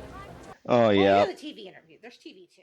So it is slander and libel, in fact. You'd think it would ease her stress when Emily suddenly pops up and remembers, oh, right, hell's about to shut down. I should probably let Charlie know what's going on. Wait, you had the ability to do this all along, and only now you realize when there's a time crunch. But anyway, Emily lets Charlie know that Pentious has, in fact, ended up in heaven, but that just stresses her out even more, because now it's like... Yeah, that scream is understandable, but it's so good. Funny, though.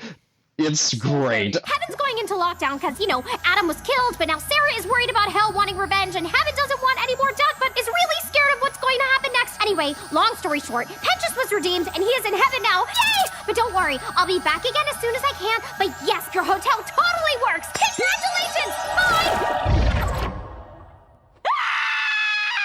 The comedic timing in this show almost never fails to land, so that's a big mark in favor of this thing. But yeah, the fact that stresses her out even more, because now it's like, I now need to prove that he has in fact been redeemed and is in heaven. Oh wait, how do I do that?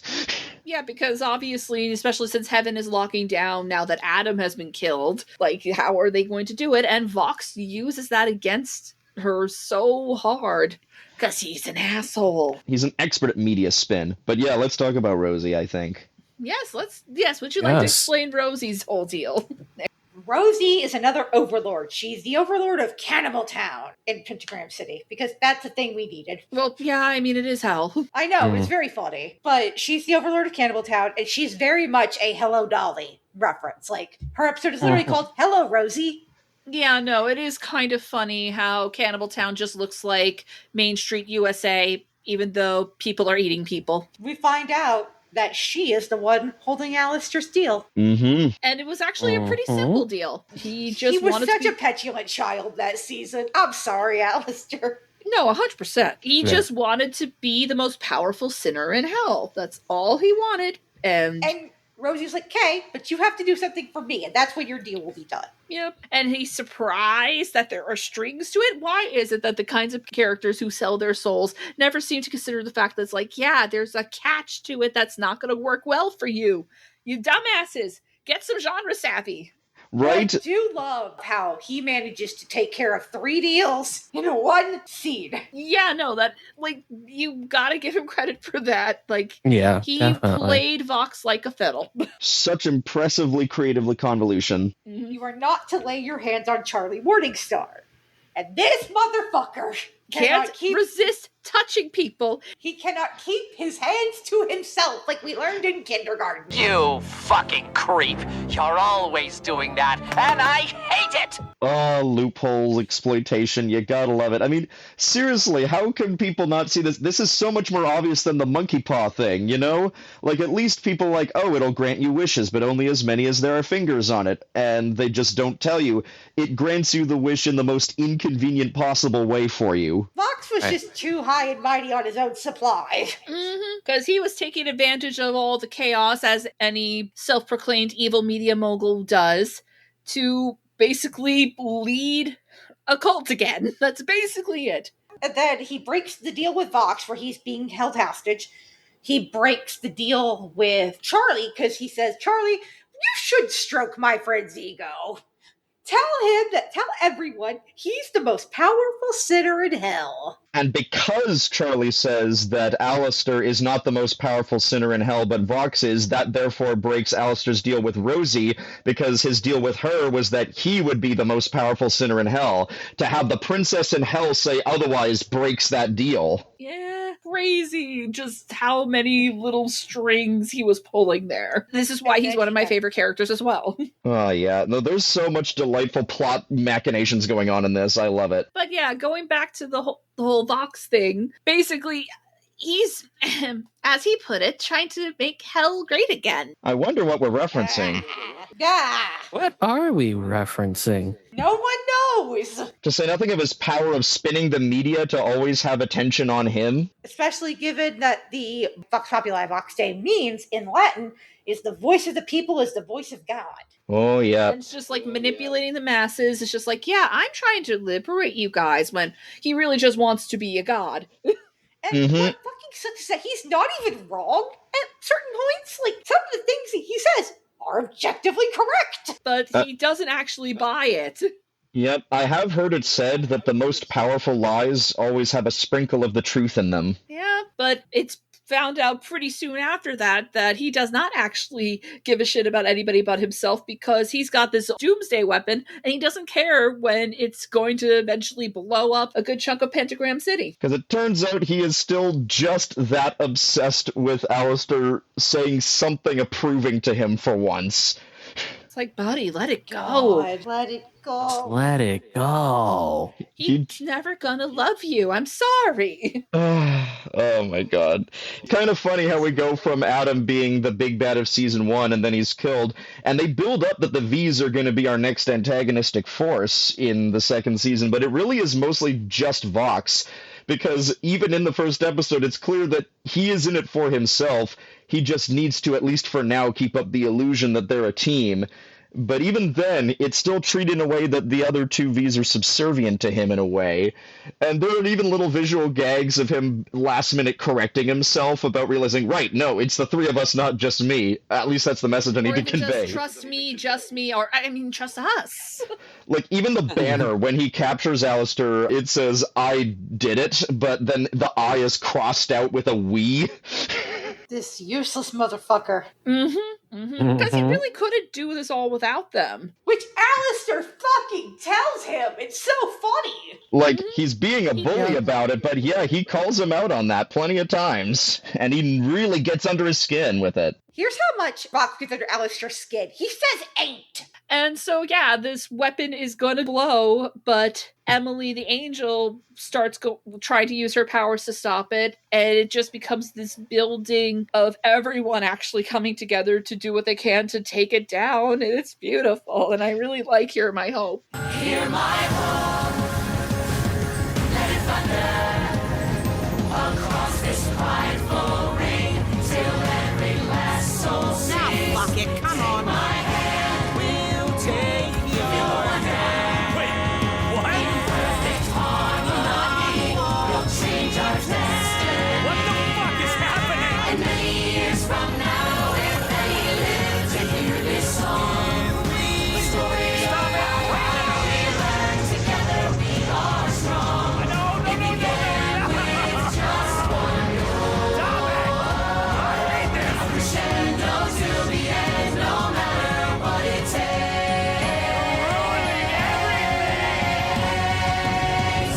Hear my hope. Fun fact, if you've listened to this song, at the beginning of the lines, wherever they say it begins with just one note, even though it doesn't stay that way, it does actually, everybody sings the same note at the beginning of the line. Yeah, I love the songwriting in this, honestly. There's some genuinely clever musical moments in the songs for this series, and the musical theater fan in me, and just the music theory nerd in me, just can't help but get a little giddy about several of the choices that are made. K-pop Vox. No, you're too white for this shit. I mean, there are two moments he's casually racist about the Latino population in season 2. Mi querida Carmilla. Are you serious? Yeah, okay. Cha-cha-cha! Stop it! Impressive, it's only 2! Your image is supposed to be perfection? Okay, sure, buddy. A+. You're not doing this good at all, buddy. You are a A+ failing this. But it's just crazy. Like, he's trying to go to all these, but I like how he goes to all the overlords, and the only 2 that he does not succeed in convincing, Zestiel and Carmilla, he does not sing at. Because he doesn't sing as Zestiel. Hey, Zestiel, there's old boring shit up there. Zestiel recognizes, oh, he has absolutely no respect. He's a fucking idiot. Yep, fun little touches like that. None of Vox's numbers are original. That's right. Oh, yeah. Because he has stayed gone. He's just, they're going back and forth. They're copying each other. Don't you forget Reprise. It's already a reprise of another song. One he wasn't there for. Right. And Vox Populi, Vox Dei, he's just copying Lucifer and other numbers. Yep, he reprises Lucifer's intro to the Vox Populi number with Vox Dei. Just in case y'all have forgotten who's the motherfucking king. Cause I'm the serpent, I'm the flame. The mortal world is scared to say my name. I am so spooky, I'm the shit. I am a living aspect of the infinite. Show you what it means to be the motherfucking king of hell. The Führer, I'm immense. I am the avatar of your consequence. I'm your Omega. I'm the flood. I am the nightmare you made when you spilled our blood. I didn't even notice that until my more recent viewings, oddly enough. But when I noticed that, it's just like, oh yeah, that's actually a really clever throwback thing. And the fact that he also uses a grouping of screens to make him look like he's got angel wings. Ooh, great imagery. Yeah, he looks like the Seraphim. And then he's got Shockwave in the background. There is so much interesting stuff going on visually throughout this. Oh yeah, he's got a pet mecha shark called Shockwave, and it's spelled shock.wav. And it seems to be the only being that Vox has ever loved. Who's the greatest little demon shark in the world? He had no right to be that cute in that moment. No, not at all. You're right. Funny. I mean, no matter how scary the animal is, being a pet owner automatically makes you a little softer. Probably. Hey, if I could have a pet shark. Yeah. I love sharks. They're the kitties of the ocean. But here's a fun fact. If you look at the billboard that Vox brings out during Brighter, if you actually look at it, there's a couple of things that you'll notice. One, he invented 24-hour news. That monster. No wonder he's in hell. And 2, he's responsible for fucking Shark Week. Oh my god, really? So we have Vox to thank for all these conspiracy theories about there still being a megalodon somewhere in the ocean. Oh goody, you saved me from having to thank him. Thank you, Leif. And I think there's like a Doctor Who reference on the board, potentially.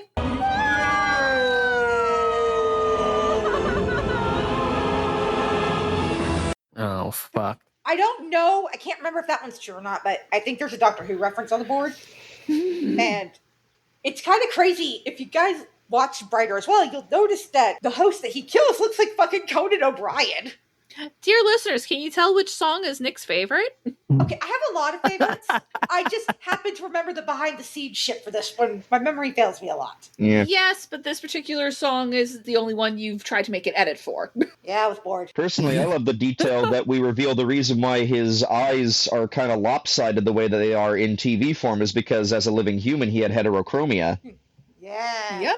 Oh, yeah. Yep, He had one green, one heterochromia, blue. and the only eye that cannot hypnotize is the one that was stabbed by glass. Fun touches. Really fun touches. Hazbin Hotel's sister series, Hell of a Boss, has similarly clever visual gags, I must add, for anyone who hasn't come across that just yet. I may have to visit it, especially now that they are going to be officially crossing over. Yeah, same here. Yeah, I will admit, as much as I love Hear My Hope, I do still feel like Rosie and Alistair's part does feel a little out of place musically, at least.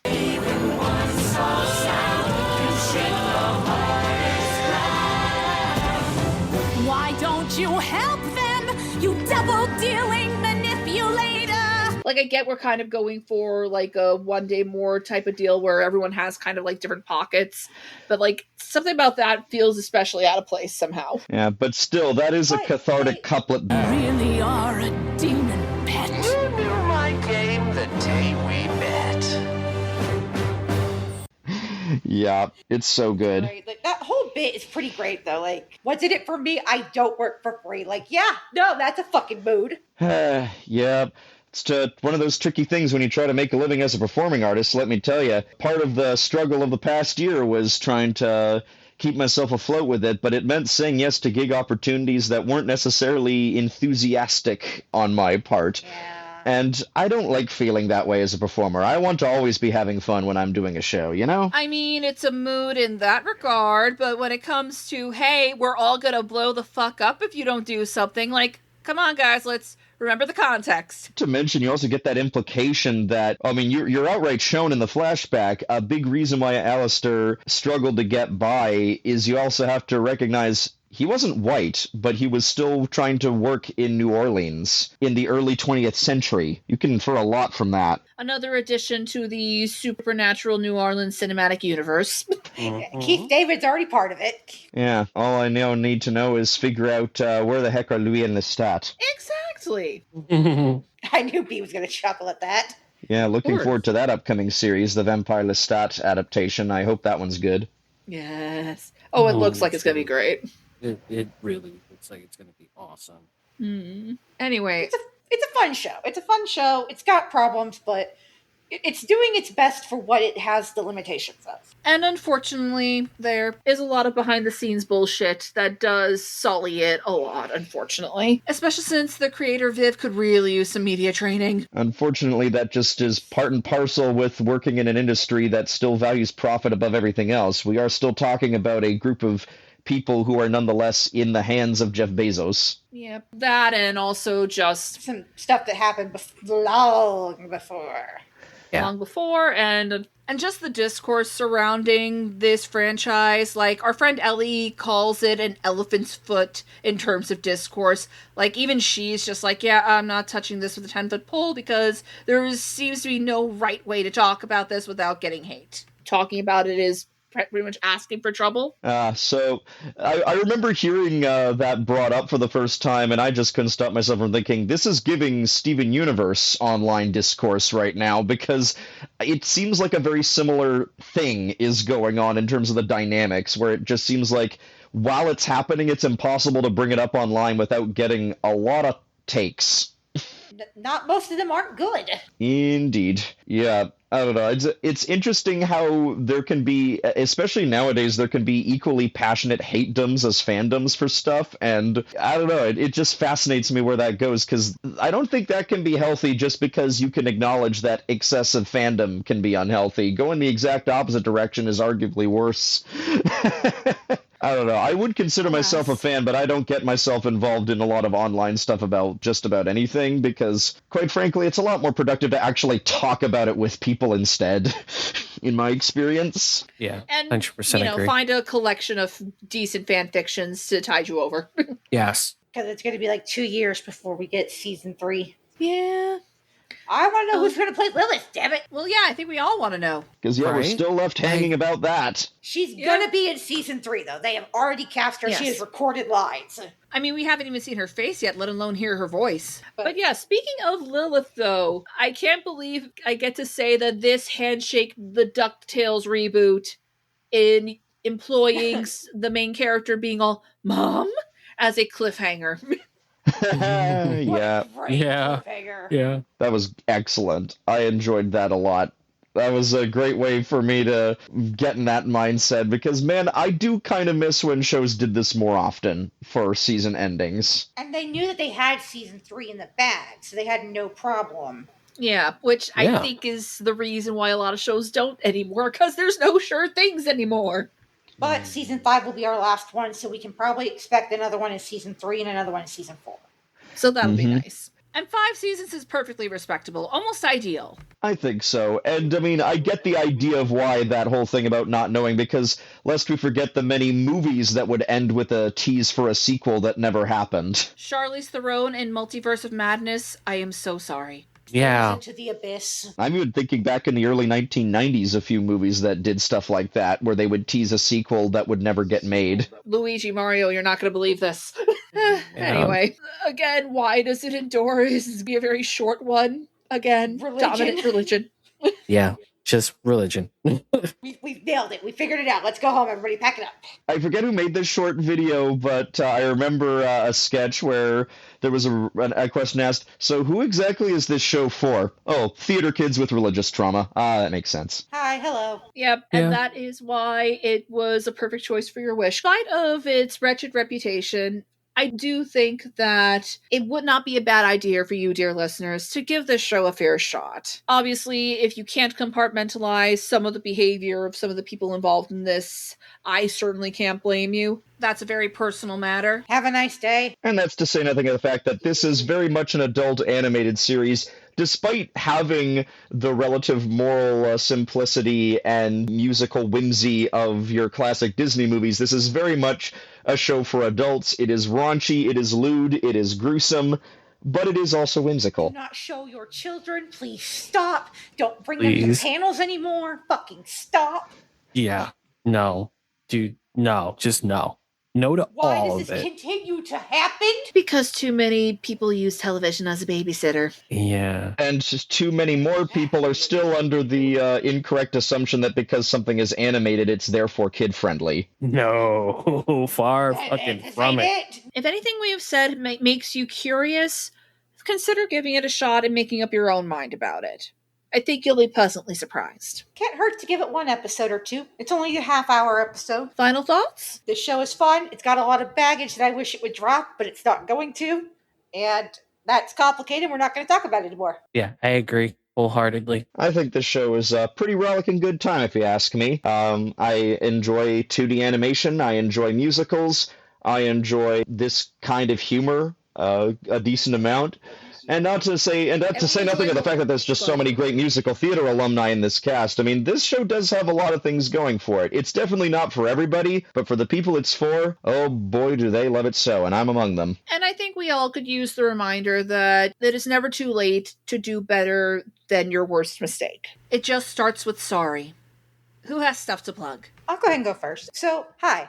I'm going to go ahead and promote a charity that Amir, one of the voice actors here, always does an annual fundraiser for. He just wrapped up this one this year, and it's going to be the Lilith Fund, which basically promotes helping women in Texas get abortions. They help them get where they need to go. They help them get the medication. They help take care of them and make sure that they're able to stay safe when they do this. So if you would like to support something that means a lot to one of the cast members, the Lilith Fund in Texas is a great option.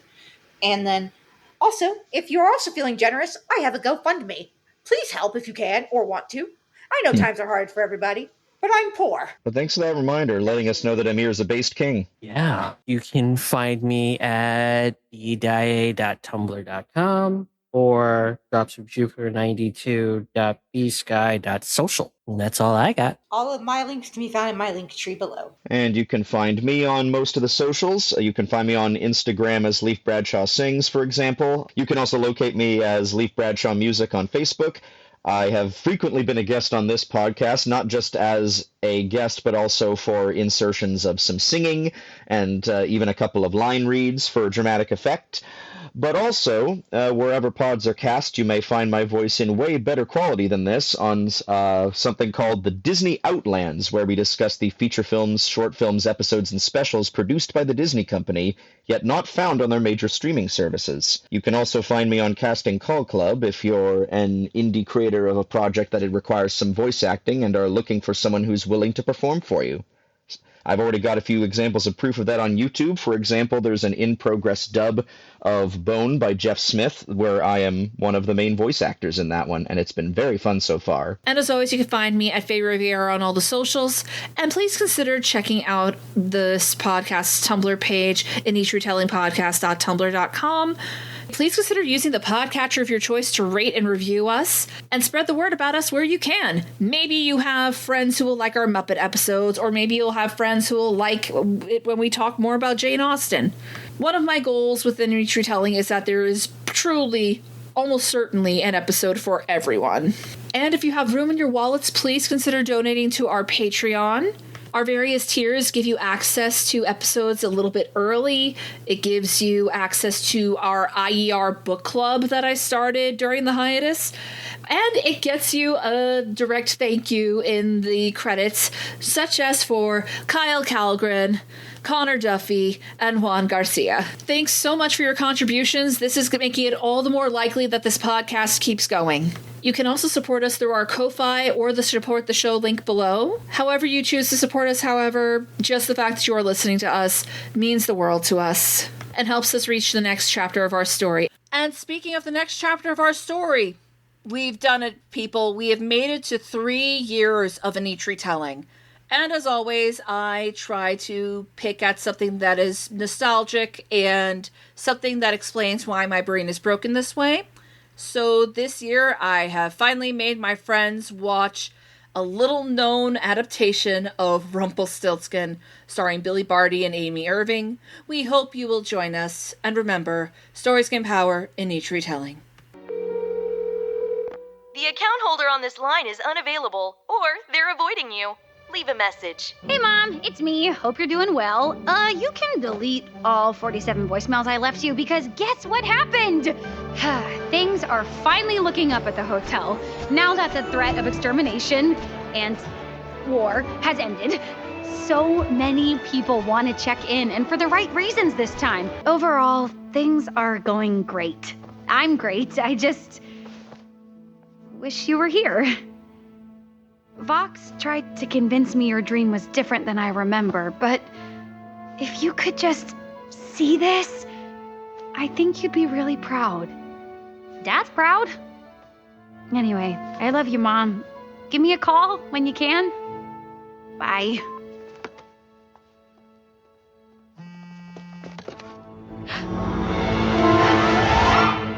Mom?